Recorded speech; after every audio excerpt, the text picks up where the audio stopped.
territory on west. There's just one way to handle the killers and the spoilers, and that's with a U.S. Marshal and the smell of Gunsmoke.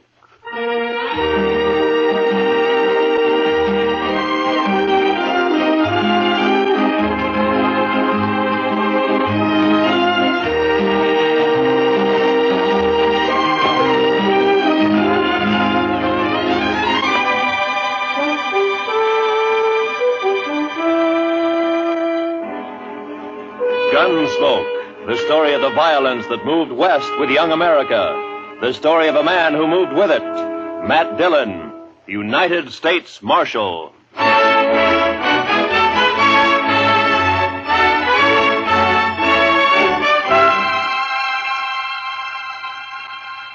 Wanted for murder. Wanted for murder. Clay Richards. Clay Richards. Age 31. 31. Height 6 feet. Eyes brown. Hair red. Eyes brown, hair red. Hey, how'd you like me to print his picture on these notices? I got a woodcut. Well, let me show you. Ernie! Yeah? Fetch your Marshal a copy of that front page. Interviewing Clay's wife yesterday, I noticed a tintype on the mantel, their wedding photograph. So, first thing you know, I snitched it. It's very thoughtful. Yeah, I'll take it, Ernie. Here. And then I propped it up in front of me and carved me this woodcut. Ain't she prime? Ain't she just elegant? Real elegant. Good likeness, don't you think? Of course, he was 7 or 8 years younger with the tintype. Yeah, it's a good Cuts likeness. his hair short. Doesn't show what makes a law-abiding man like him try to rob a bank. Doesn't look like a man who murdered an old cashier and a Chinese cook who just happened to be Sure sweated there. over it, though. But it's a good Yes, likeness. sir, it is. A picture like this sure dresses up the front page, don't it? Yeah, it's a little masterpiece, Mr. Hightower, a notable contribution to the culture of Dodge City. Well, thank you, Marshal. Does fetch the eye, don't it? I'm printing an extra 500 copies of the weekly, and I bet I sell 'em all. Too bad the cashier's shot went wild. If he'd managed to kill Clay or even wing him, why, I bet I could sell 1,000 extra copies. We must be thankful for the blessings we do receive, Mr. Hightower. Oh, I am, Marshal, I am. Why, just before it happened yesterday afternoon, I didn't know what I was going to fill my columns with, and then, like manna from heaven, 2 murders and a bank robbery. Attempted bank robbery, Mr. Hightower. He turned and ran before he got his hands on so much as $1. Yes. Still, as you say, like man. Dillon, I'm talking business. What is it, Chester? Well, it can wait, I guess, Mr. Dillon. Yeah, print Clay's picture on those notices, Mr. Hightower. Oh, where were we? Eyes brown, hair red. Oh, yes. Also known as Red, Bricktop, and Sorrel. He didn't answer to no other nicknames, did he? No, that's what they called him. All right, then in big letters, $400 reward. Dead or alive. And at the bottom, apply Matt Dillon, Marshal, Dodge City. Print 200 copies. How soon can I send Chester over for him? This afternoon. Good morning, Mr. Hightower. Chester.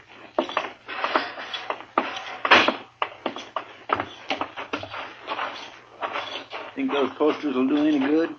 Richards is probably over the line into Oklahoma or Colorado by now. That strawberry roan of his is the fastest in the county. He has no money. He panicked and ran out of the bank before he got a penny. I think he'll try to get help from his wife or brother or a friend the first chance he has, maybe tonight. I say he's around here somewhere. I'm sorry I turned on you like that, Chester. Why, that's all right, Mr. Dillon. Out all night with a posse, no sleep, man's bound to get touchy. No, it's not that. It's the way... It's the way people use a thing like this. The men riding posse last night, they enjoyed it as though they were hunting fox or possum. Hightower back there, he acts like it was a birthday treat, specially gotten up for him. Everybody finds a way to use it. What was it you wanted to tell me? Oh, I got a kid, a little boy, locked up in the cell. He run away from home back in Cottonwood. Ed Slade turned him over to me when he come through on the stagecoach just now. Kid about 12 years old. Whose is he? Widow woman, Miss Bonnie. She runs a boarding house in Cottonwood. Ed says kid's always running away a little wild, I guess. He flagged Ed for a ride on the road halfway between there and here. As soon as Ed seen him stand there with his bundle on his shoulder, he knowed what he was up to. So he told the kid he'd help him and then turn him over to us when he got here. All right, we'll send a telegram to the mother to come fetch you. Well, come on in, Chester, and shut the door. Mr. Dillon? You're letting in every horse fly in Kansas. Mr. Dillon, I think you better cancel the order for them notices. What? The Dutchman's coming up the street, and he's leading a strawberry roan, and Clay Richards is draped across his back. Like a sack of wheat across the saddle. Last time I saw him, 2 days ago, he was standing at the bar laughing his head off. A sack of wheat across the saddle. And followed by half the saloon bums and loafers in town. All right, Chester, make him keep back. All right, now stand back, you fellas. Come on now, back. Stand back. Ziegler? How'd it happen, Ziegler? My goat, my old billy goat, he pushes open the fence last night and runs away. Forget your goat. What about Clay? Yeah, I tell you. This morning I go to look for the goat. I walk here, there. Near the river, I see Clay. He sits there.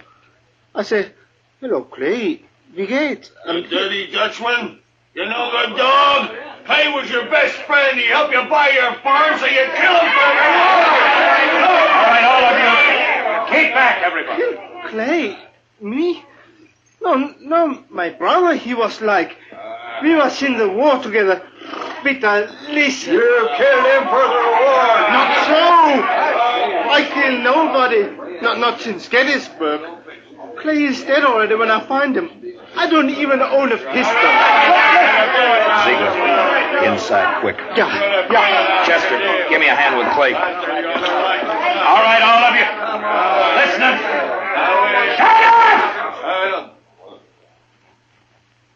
I will not tolerate a disturbance. You know me. I got him, Chester. Take his leg.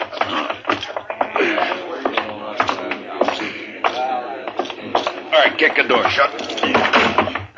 Marshal, I don't kill Clay. On this table, Chester.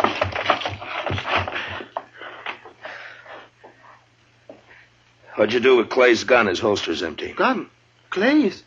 I ain't got it. I don't even own one. Chester, see if it slipped out. while His we were- holster was empty coming up the street. First thing I noticed.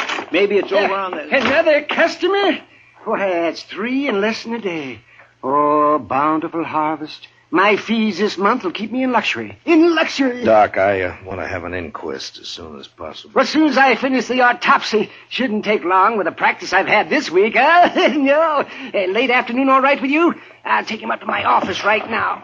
No, thank you, Chester. I can carry him all by myself here. You just open the door there like a good fella and... Yeah, Marshal, tell the city fathers I'd like to make a deal when the corpses are as famous as this one. Back in 53 in San Francisco, a fellow I knew earned a fortune exhibiting the head of Joaquin Murrieta. Tell them if they'll let me keep the remains, I'll do the autopsies for nothing. Shut the door, Chester. Ziegler, where is it you met Clay on the river? By the ford. This side by the ford. Ride out there, Chester, and see if you can find Clay's gun. Maybe he dropped it when he was shot. I did not shoot Clay. Sure. I did not. I had no reason to. I did not. Now, you listen to me. Maybe you think Dodge has got so big I don't know about everything that goes on here. Well, if you do, you're wrong. If you think I don't know about the bank having an overdue mortgage on your farm, you're wrong. $400 is reason enough for a struggling farmer like you. No. Could not do such a thing. I am a human being. To a peace officer, Ziegler, that's enough grounds for suspicion. But whether you did it or not will be decided at your trial. In the meantime, you just stop yammering about it. Trial? Me? Even when I shoot somebody, I stand trial. If they find it's justifiable homicide, and they probably will, Clay being a wanted man, then they'll let you off. And if not...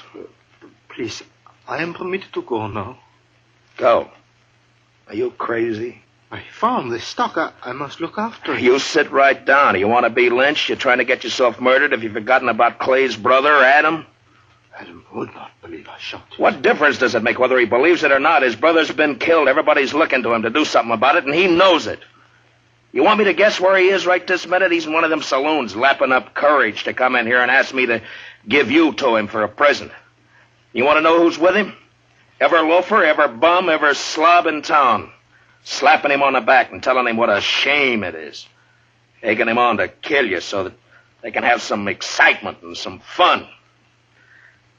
Well, maybe you deserve killing, but it's my job to uphold the law, and I'm not letting you out of here. What? I tell You might that- spend your time trying to think up a better story. That is, if you intend to stay in this town. All right, now think back. Didn't Clay go for his gun before you shot him? I tell you, I didn't. If I'm not under arrest, you have no right to keep me here. I got to look after my farm. I go. All right, Chester, lock him up. Yes, sir, Mr. Dillon. Come on now, Ziegler. Help me, senor. Help me, senor. Step out, Sonny. This cage is bespoke. Who's in there, Chester? That little old runaway from Cottonwood? Oh. Yeah, come over here, son. Come over here to me. I know who you are. You do you? You bet. You're Matt Dillon. I'm guilty. I knowed you right off. You just pointed out to me one day back home. Filler says you was the fastest gun thrower in Kansas. Wyatt Earp wouldn't be awful interested to hear that, I'm afraid. Filler says you was faster than Older. Faster than Wild Bill Hickok in Hayes City and Fat Masterson or any of them. How many fellas have you killed? You don't keep score, son. It's something you try to forget. Not me. Someday I'll be famous like you, and for every filler I kill, I'll put a notch on my gun. People will see those notches, and they'll know they better not try. Why'd you run away from home, Bub? Don't you know your mother's likely to worry about you? Oh, she won't worry. She's too busy working. You ain't gonna make me go back, are you? You wouldn't do that, would you? Well... Because it wouldn't stop me for long. I'd only run away again. Oh, where are you off to in such a sweat? Oh, Texas, California, Mexico. Fella can accomplish things there, not like living in old Cottonwood. If you let me go, someday when I'm famous, you can tell people you helped get me started. Well, that's a pretty strong inducement. I'll have to think about it for a while. And, look, while I'm making up my mind, I want you to give me your word. Word of a man who'll be famous someday that he won't try to run away from me. Otherwise, I'll have to have Chester lock you up again. Oh, I'll shake on that. Good. Chester, I want you to go look for Clay's gun. Yes, sir, Mr. Dillon. And on the way, stop off and send that telegram. You know? Hmm? Oh, that telegram. Yes, sir, Mr. Dillon. I'll get Where's that right. Ziegler? It's all right, Chester. Go ahead. Yes, sir, Mr. Dillon. Where's that murdering dog? Oh, there you are, you... Not a son- single step further, Adam. I want him, Dillon. He murdered Clay, shot him down without giving him a chance. How do you know? 'Cause Clay wouldn't have let anyone catch him off guard except a friend. A friend. And now, Dillon, give me that Dutchman. Try to take him. Just like that? It's like that. And it's true what the fellas say. You made a deal with the Dutchman to give him the reward and protect him if he'd kill Clay for you. That was the deal, was it? Yeah. The fellas say why I'd make such a deal? Dillon, it ain't no longer a secret around town that you and Francie want each other. But Clay was in the way. You had him killed so you could get his wife. Do you deny it? No. It'll serve as well as any other crazy story to work you up. You think you're safe behind that star, don't you? Well, Clay had friends, lots of them. I'm coming back with them friends, and we'll get the Dutchman and you and anyone else who tries to stop us. All right, Adam. I'll be waiting. Yeah. You wait.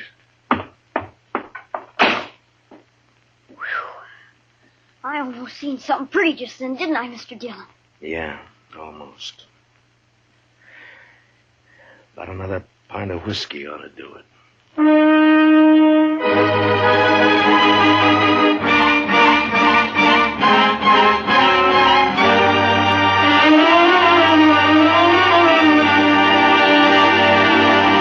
We will return for the second act of Gunsmoke in just a moment, but first, many radio shows win high popularity with the prizes and cash they give away, but there's one show that's tops because the head man gives away as little as possible. What other radio program could it be but The Jack Benny Show, so be listening.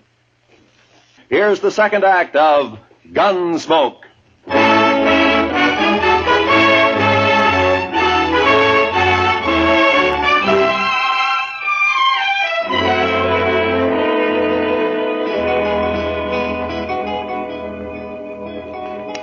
Son? You say something, Mr. Dillon? Yeah, open my drawer in front of you there. You'll find a small bottle of oil in there. No, the one to the right there. Yeah, that's it. Now, bring a little brush, too, huh? Here it is. Thanks, Bub. It's a right nice gun you have. Yeah, it's not bad, but a little stiff. Just a little stiff. Don't it have a trigger? I never seen no gun without a trigger before. Oh, you remove a trigger or tie it back against a guard. And all you have to do is thumb a hammer. Yeah, like that. It's faster. Yeah, that's better now. Remove the trigger. I remember that. What in the world for? Well, I remember everything you told me. About the Texas holster and the spring holster and the double roll and filing off the sight. It's just me, Mr. Dillon. Oh, any luck, Chester? No, sir, not any. I went to the store first and asked Mr. Denton what kind of ammunition Clay Richards used to buy, and he told me Clay had a double-action 44. I scoured that riverbank a half-mile each way from the ford, and not a sign of it. I got that telegram off. You know who ought to be here pretty soon. It's only 7-8 miles from... Is that fire in town? Funeral services for Mr. Grinnell, the cashier. So soon? It's awful hot weather. Yeah. Any of your guns need oiling, Chester? I don't think so. You sure? When Adam left, he said he'd be coming back with some friends. I know. I stopped at the Oliver Gantry just now to rinse out my mouth. Adam was there talking mighty ugly and mighty big. He's got a sizable following. When do you think? Any minute now, Mr. Dillon. They want me to take Bob out of here to one of the hotels, maybe? I want to see No, it. I think you'll be safer here, Chester, behind stone walls and dodging about the streets rubbernecking. You keep your head down, Sonny. You hear? There's a... Matt, I gotta talk to you. She ought to be in mourning. If she cared for Clay at all anymore, she ought to be in black. Matt, Oh, Lord, I find her more beautiful all the time. Matt, have you heard what they're saying? What are they saying, Francie? That you and me, that you made Pete Ziegler kill him because of... I'm sorry that got back to you, Francie. It's all over Dodge. Adam almost strangled me before they dragged him off. Francie, I didn't shoot Clay. Francie, I beg you believe me. I was nicht... Shut up, Ziegler. Shut Shut up or I'll pump you to death! Francie, it's just one of those crazy stories. They needed one and they made one up. But, Matt, everyone believes it. On my way down here, people were pointing, whispering. Old women clucking their tongues at me. They believe it. They'll forget it as soon as this is over. They'll remember that even if we once did go with each other, it was finished and done with even before the war ended, before you even met Clay. No, they won't forget it. For the rest of my life, as long as I stay here. Hold it a minute, Francie. Yeah, Doc, what is it? Oh, am I interrupting? What is it, Doc? Topsy's finished. I examined his liver and lights his... This is Mrs. Richards, Doc. Oh, I beg your pardon, ma'am. I'm sure I meant no disrespect for the departed. Well, Clay was shot all right, but from the nature of the wound and the coagulation of the blood, I'd say it happened sometime yesterday. I'd say the cashier's bullet didn't go wild after all. how could a dead man gallop away? Well, the wound wasn't what killed Clay. The ball hit the rib case and bounced off. 22 caliber it was. What did kill him was the stab in the back, right through the spine, inflicted sometime this morning. Now, near as I can judge, by a small blade, 2 or 3 inches long. It could have been a Barlow knife. Thanks, Doc. Please accept my condolences, Mr. Richard. You call the inquest anytime you're ready, Marshal. Chester, close the door. You see, I didn't do it. I didn't shoot him. All right, I told then you that stabbed him, maybe. You said you never carried a gun. Look, Francie, go home and give matters a chance to simmer Matt, down. I'm going to ask you for something. Yeah? Turn Pete Ziegler out into the street. What? Francie, they're itching to get their hands on him. Let him have him. It'll prove that story's a lie, that you didn't make a deal with him. Please, Matt, I have to live here. Hear me, I have to live here.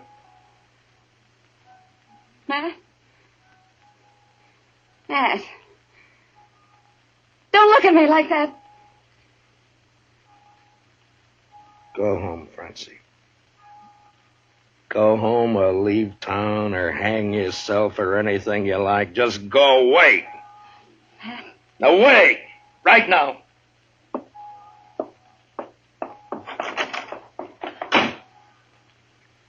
I bought me a bottle at the Alafragans, Mr. Dillon. Would you care for a drink? No. Guess the funeral's over. There'll be others. Funny. No, I missed that bell. Awful quiet, ain't it? It's just Just about on schedule. Are you ready, Chester? Yes, sir, Mr. Dillon. I'd use a shotgun if I were you. It's more effective when there's a mob to be dealt with. Oh, yes, sir, I aim to. Ziegler, and you too, son.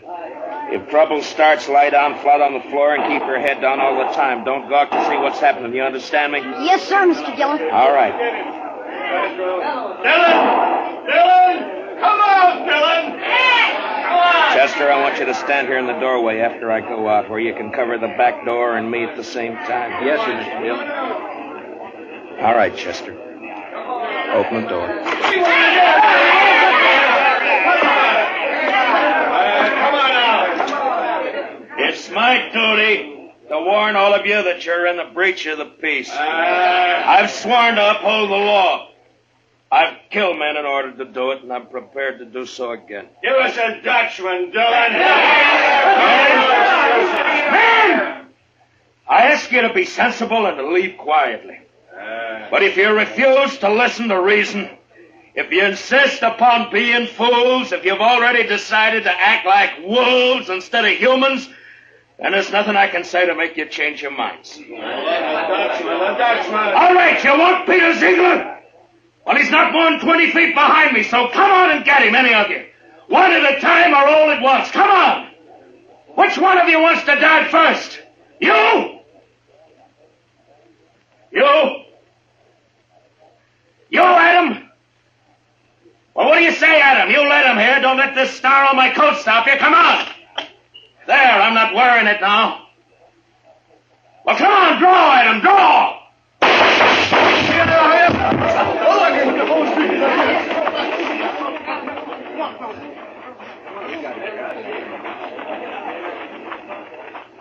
You all right, Mr. Dillon? Yeah. Get his gun. Man alive, I couldn't even see your hand move. Marshal! Oh, don't tell me. Don't tell Doc, me. you make one single funny remark and I'll knock you down. You just take him to your office and get to work. Well, I never do mean to offend, Marshal. In my line of work, well, bodies, they're just so much lumber. Make all the jokes about him you please, but not to me and not in my hearing. In my line of work, there's nothing humorous about death. Give him a hand, Chester. No, I can handle it, Marshal. Thank you, just the same. Can you direct me to the marshal's office? Yes, ma'am, right here. I'm Marshal Dillon. Well, I left Cottonwood as soon as I got your telegram. I'm Miss Bonnie. Where's my boy? Oh, we have him, ma'am, safe and sound. Here, let me help you down.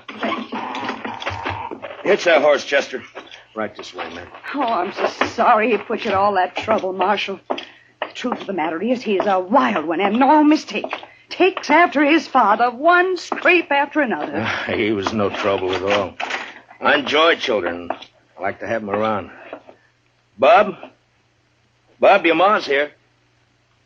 Son? Chester, where's the boy? Did you let him slip past you? No, sir, Mr. Dillon. He never got past me. Look, the back door's open. He seen me and he hightailed it, the devil. We'll round him up for you, ma'am. Don't worry. Oh, I don't know why I bother hauling him back. If he's run away once, he's run away 1,000 times. This time he ran because I wouldn't buy him a gun. He wanted a real one. That boy's just gun crazy, I swear. I got him a nice Barlow knife instead. Barlow I knife? reckon it didn't signify, and off he runs. Barlow knife? The kid. Chester, find that kid. Marshal, has he done something bad with it? I told him to use it careful. He promised he'd use it careful. No, never mind, Chester. He's got Clay's strawberry roan. We'd never catch up to him. I try to bring him up right. I tell him to be good, but he don't listen. He just don't listen. Now, calm yourself, ma'am. Just calm yourself. Here's his little bundle, Mr. Dillon. What? Yeah, give it to me. That's pretty heavy. Here, you're better at knots than I am. Open it, will you? The moment he was born, he's been nothing but tribulation to me. Now, please, ma'am. What's he got in it, Chester? A shirt, stockings, piece of sausage, and this. 44 double action. Yes, sir, Mr. Dillon. That's Clay's gun. Sonny didn't manage to keep it long, did he? Well, if he wants a gun that bad, he's bound to get hold of another one somewhere, somehow. Chester, call Mr. Hightower over. Hey! Hey, Mr. Hightower! Oh. Come on over. Mr. Dillon wants you. Marshal, could I have please a drink of water? What? Oh, Ziegler, I forgot all about you. Chester, where are the keys? Yeah, right there on the desk.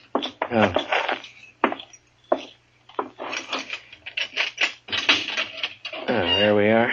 It'll be safe for you to go home now. I can go back by the farm. Yeah, that's right. I'll send for you for the trial. Oh, danke schön. Danke schön. Watch where you're going, you dumb... Excuse me. Yes, Marshal. Mr. Hightower, it appears that we can do business after all. Get some paper and a pencil. I want some notices printed. Fire away. Wanted for murder. Wanted for murder. What's the boy's name? Bonnie. William Bonnie. William Bonnie. William Bonnie. Age 12.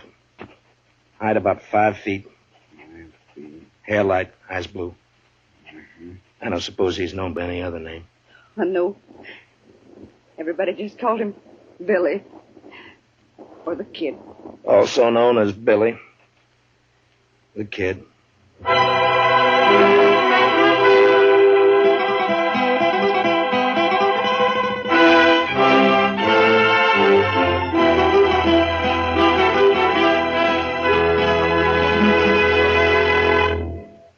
Gunsmoke, under the direction of Norman MacDonald, stars William Conrad as Matt Dillon, U.S. Marshal. Tonight's story was specially written for Gunsmoke by Walter Newman, with music composed and conducted by Rex Corey. Featured in tonight's cast were Don Diamond, Parley Bear, Harry Bartell, and Howard McNear, with Richard Beals, Paul Dubov, Georgia Ellis, and Mary Lansing. Join us again next week as Matt Dillon, U.S. Marshal, fights to bring law and order out of the wild violence of the West in Gunsmoke.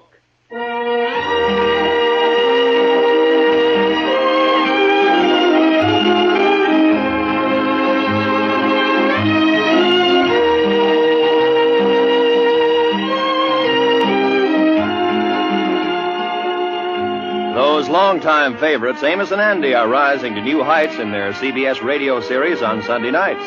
Heard on most of these same stations, Amos and Andy find trouble as constantly as ever and make it just as funny and as human as they have for more than 20 years. Be sure to hear Amos and Andy this Sunday, won't you? Right after the Jack Benny Show. This is Roy Rowan speaking. And remember, there's fast, funny quizzing on The Bob Hawk Show every Monday evening. This is the CBS Radio Network.